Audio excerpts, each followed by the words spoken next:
I was working with a gentleman who was an announcer with a professional basketball team, and the team was located in a different state. And we started talking, and he was having a lot of issues.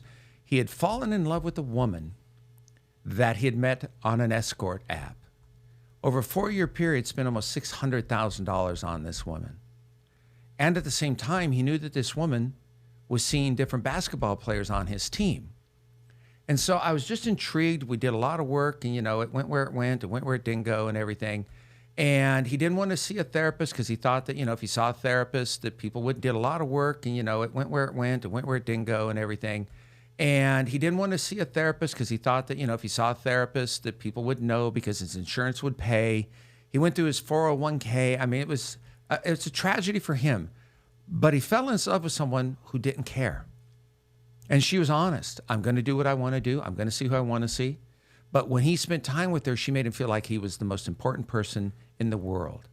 And he always thought, because according to him, he wasn't attractive, he was a heavyset man, that she was doing him a favor. So I was intrigued. So I started going on sites. And I was like, damn, this is interesting. This is fun. You get straight to the point. You don't have to learn anything. It's not about paying someone for sex or anything. It's paying someone to leave, basically. And it's really not about paying for sex. It's paying for someone's time, paying for someone to treat you the way that you hope you could find someone in an organic relationship.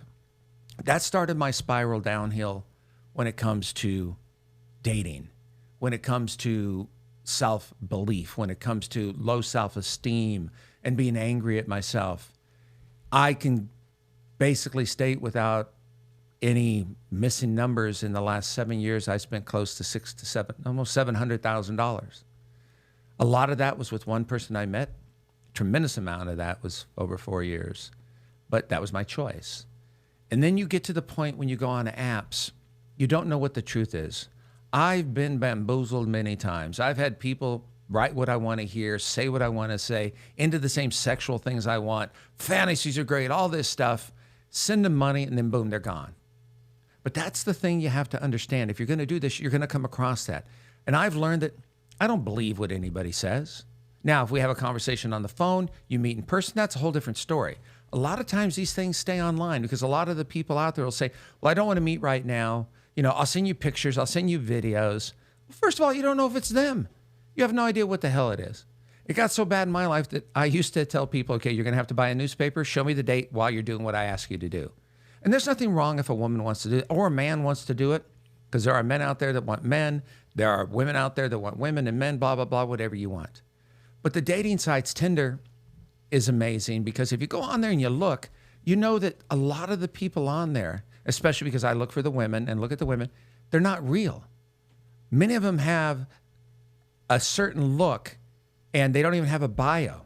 And they have pictures that aren't real. AI has created a lot of these. I myself have gone on, met a couple, and then all of a sudden, another thing is someone wants you to deal with insurance, crypto, buy gold. Everybody has a purpose. I'm one of those people tell you exactly what I want, and that's it. We can have it. Not, it's okay. But there's a lot of scams on these sites. Bumble's another one. These escort sites that are professional escorts, many of the girls don't even know what an escort is. Many of the girls think it's cool. Someone wants to pay them. They want to buy a purse. They want to go on a trip.